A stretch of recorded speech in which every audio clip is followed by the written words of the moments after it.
Hello guys, welcome to my another vlog. और मैं आ चुकी हूँ अपना ब्रेकफास्ट करने। सुबह उठते ही पहले सोचा ब्रेकफास्ट कर लिया जाए, देन उसके आगे का ट्रिप प्लान किया जाएगा। और ये रहा हमारा बुफ़े जो कि लगा था, तो मैंने सोचा आप लोगों को दिखा दूँ। ये सब मैं नहीं खाती, सुबह सुबह राइस भी नहीं खाए जाते। हाँ, उपमा ठीक है और वो मिसली भी ठीक है, बट ओके। ये सब देखने के बाद मैंने डिसाइड किया कि मैं लूँगी ये फ्रूट्स, ड्राई फ्रूट और कुकम्बर जूस।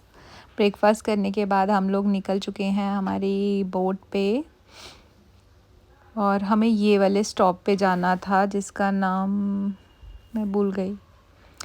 जहाँ पे मुझे जाना था वहाँ उतरे हम, वहाँ से लेन से बाहर। एक्चुअली ड्राइवर हमारे होटल से सिस्टम था कि हम कहीं पे भी जाएं, बट हम लोगों को घाट के थ्रू जाना पड़ता था, बोट के थ्रू। देन आगे से हमने ड्राइवर को बुलाया था और उन्होंने ये जगह पे आने के लिए हमें बोल दिया था, तो हमने फाइनली वो ढूंढ लिया और हमारा ड्राइवर आ चुका है और हम गाड़ी में बैठ चुके हैं और हम जा रहे हैं प्रयागराज। कल बाबा जी के दर्शन करने के बाद हमने सोचा कि क्यों ना प्रयागराज जाया जाए, जो कि वहाँ से थोड़ी ही दूरी पर था। बट ड्राइवर और वो गाड़ी चलाने की उनकी स्पीड ऐसी थी कि वो पूरे रास्ते ही मतलब हम लोगों को बहुत टाइम लग गया वहाँ पहुँचने में। फाइनली हम प्रयागराज आ चुके हैं। ये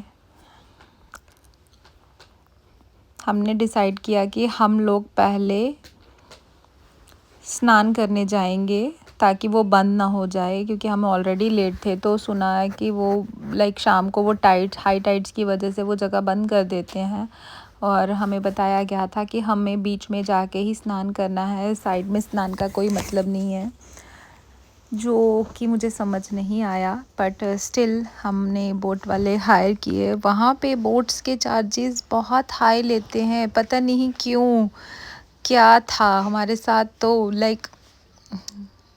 बहुत ज़्यादा, तो मैं आर्ग्यू कर रही थी कि इतने ज़्यादा क्यों भाई, क्यों, किस रीज़न से। तो एक्चुअली लोगों को भी पता चल चुका है कि उन लोगों ने मतलब मिडल में जाना है, तो बोट एक ज़रिया था, तो that's why I feel so, but पता नहीं। देन हम लोग तैर के तो जा नहीं सकती थी, no no not at all. सुना है, उन्होंने बताया, ये भैया हमें बता रहे थे कि ये मोटर बोट नहीं चलाते हैं ताकि पोल्यूशन ना हो, ये यही चप्पू चला के ही हमें वहाँ पहुँचाएंगे। और वो जगह देखो सामने, वहाँ जब भी वो लगता है कुंभ का मेला तो ये पूरा भरा रहता है, लोग मैक्सिमम। और ये फोर्ट के लिए वो बता रहे थे, तो इसलिए हम लोगों ने डिसाइड किया कि चलो क्यों ना हम भी जाएं। और वो बहुत सारी बोट लोग कोलैबोरेशन में जा रहे थे, बट हम लोग सिंगल ही थे, तो हम लोग सिंगल ही चले गए थे कि कौन वेट करे, कौन वेट करना, टाइम नहीं था तो वेट करते रहते। तो फिर ऑलरेडी देखो कितनी तेज़ हवा चल रही है वहाँ पे। इन लोगों यहाँ पे एक हब बनाया हुआ है, यहाँ पे एक बोट फिक्स की हुई है, तो सब बोट वहाँ जाके रुक जाते हैं और वहाँ पे पंडित जी रहते हैं जो कि स्नान करवाते हैं। ये वो जगह है जहाँ पे गंगा यमुना सरस्वती माता जी का वास है, तो सब लोग यहाँ आते हैं, पूजा करते हैं, स्नान करते हैं। हम लोगों ने भी पूजा की, स्नान किया और वापस की ओर निकल पड़े। उन्होंने बताया कि जमुना जी इतनी शांत है, तो मतलब उनको ज़रूरत नहीं पड़ती है। और ये हम वापस चल पड़े ऑन द वे, जब हमने जाना था। और हमने डिसाइड किया था कि हम बड़े हनुमान मंदिर भी जाएंगे हमारे वापसी में, तो हम जा रहे हैं। ये पहुंच गए हम बड़े हनुमान जी के मंदिर, क्योंकि ये वहाँ से पास था, तो हमने सोचा पहले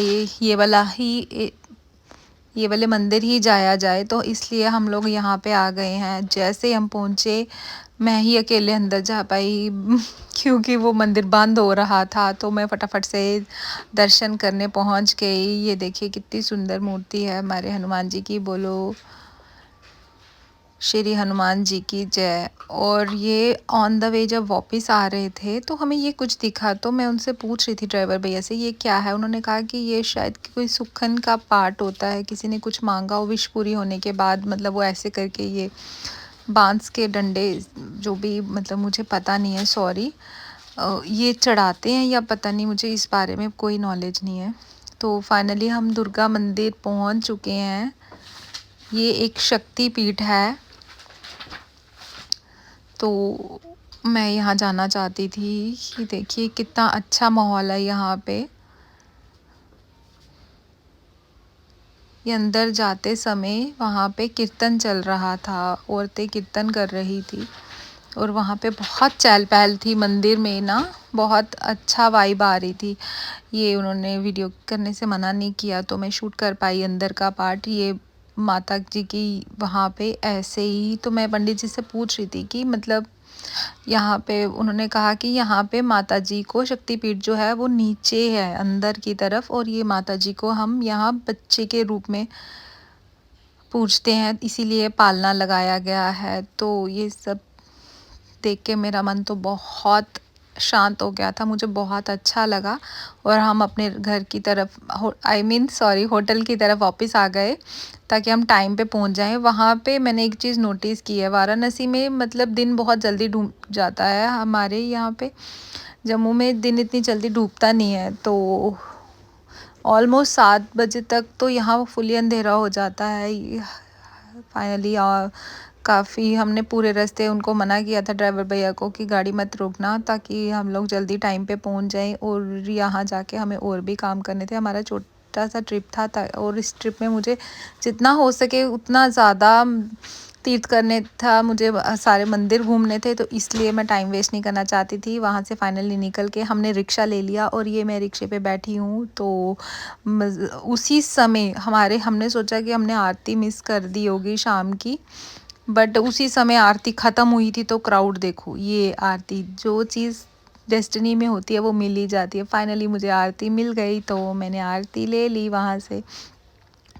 और ये देखो हमारे होटल के रास्ते में कितना क्राउड है। यहीं पे एक्चुअली दशमेश घाट के पास ही था मेरा होटल, तो वो मुझे क्रॉस करके जाना पड़ता था। तो उस समय रिसेंटली ही आरती ख़त्म हुई थी, तो मैंने देखा, देखो ये ही बड़े बड़े से दीपक हैं जिनसे वो आरती किया करते हैं, तो वो उसी समय बुझा रहे थे उनको। तो वापस जाते समय किसी ने फोर्स किया कि हाँ मुझे टिक्का लगाना चाहिए, तो वो भी लग गया मुझे। सब कुछ मतलब फाइनली कुछ मिल गया। और ये देखो ये मूर्ति है माता जी की, इतनी चहल पहल होती है कि पूछो ही मत। ये फाइनली मेरा होटल। आई होप आपको मेरा ब्लॉग पसंद आए। Do subscribe and like. Bye bye.